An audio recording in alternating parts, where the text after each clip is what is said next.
bà prim mật ban khơi nhà lớn ní à tung có đôi chiếc khní đại thôi sẽ cam hiệp rồng lốp bốc từ lơ sợi trai rong cua trai ban cầm lang của lý thôi ca khót luôn ban hói nâng cục bông tại thôi ca vô tại thôi ca xua nom là lại pon là co ba rọt tập ba pon pon tập phong này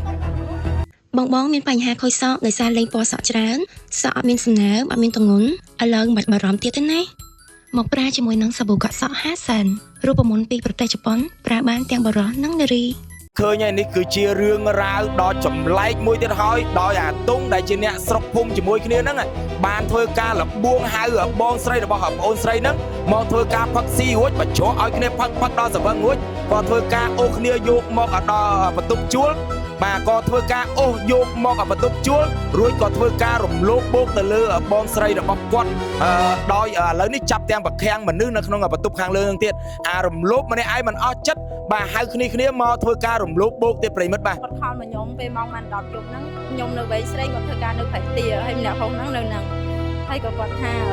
តែមកគាត់ថាតុងហ្នឹងចាប់លោភគាត់បងហើយ តុងហ្នឹងជាអ្នកណាគេអូន ជាអ្នកសុកភូមិមួយគ្នាបងផ្ទះជាប់គ្នា ជាអ្នកសុកភូមិមួយគ្នាមិនបានមកធ្វើការរំលោភបងម្នាក់បានដល់នេះ ព្រោះអីគាត់តែហៅបងខ្ញុំទឹកផឹកអត់ដឹងថាទឹកផឹកនៅណាទេបងខ្ញុំគាត់តែប្រាប់ទឹកប៉ុណ្ណឹងណាហើយក៏បងខ្ញុំស្វឹងវាក៏ដឹកមកហ្នឹងហើយវាថា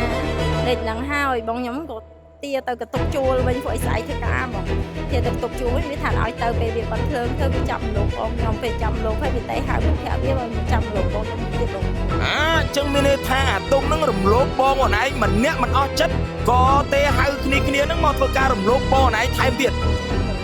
ម៉ានអ្នកដែលវាហៅមករំលោភថែមនោះបង ម្នាក់បងខ្ញុំអស់2នាក់ អូអញ្ចឹងមានន័យថាសរុបហ្នឹងគឺវារំលោភបោកហ្នឹងគឺរំលោភបោកជាមួយគ្នាវាតែ2នាក់ទេអូអញ្ចឹងឥឡូវនេះបងអូនឯងប្តឹងសមត្ថកិច្ចយល់ទេណាបងអូនណា ចាបង ឥឡូវហ្នឹងបងស្រីបងឯងត្រូវវាប្រខាំងទុកនៅក្នុងកន្ទប់ហ្នឹង វានៅក្នុងកតុកហ្នឹងបង នៅកន្លែងណាបងប្អូនអាចប្រាប់បានទេ ទូ3ជាន់នេះបង តែជួប3ជាន់ហ្នឹងអូនណា នៅជាន់ទី2កតុកលេខ13គាត់ខំមកប្រាប់ចឹងបង អូឥឡូវណែមានអីអំពាវនាវទៅកាន់សមត្ថកិច្ចដើម្បីឲ្យលោកជួយអន្តរាគមន៍ក្នុងការរកយុត្តិធម៌ឲ្យបងអូនណា ខ្ញុំឲ្យសមត្ថកិច្ចគាត់ខ្ញុំក៏គាត់ឲ្យចាប់អាហ្នឹងឲ្យបានឲ្យចាប់ដាក់គុកហ្មងទៅបងករណីចឹងបង ឥឡូវបងមកផ្លែតបងទេទៅខាងអាវុធហត្ថឲ្យណាអូនណា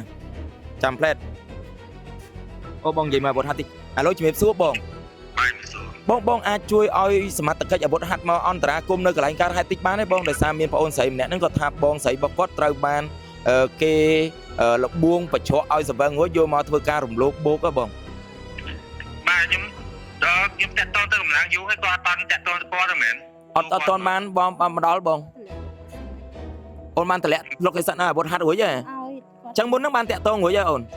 បាទគាត់បានតាក់ទងហើយខ្ញុំបានឲ្យទឹកខានហើយខានអត់តាក់ទងគាត់ទេចឹងហ៎ បាទគាត់ថាតាក់ទងមកគាត់ឲ្យគាត់តម្លាក់លោកឯសិនឲ្យតែអត់ទាន់ឃើញខាងអាវុធហត្ថមកដល់ហ៎បង អូអញ្ចឹងហ៎ បាទបងបាទ បាទហើយចាប់ទីខ្ញុំតាក់ទងខាងកម្លាំងដល់ទៀត បាទបងជួយអន្តរាគមន៍តិចមកបង បាទអរគុណ បាទអូ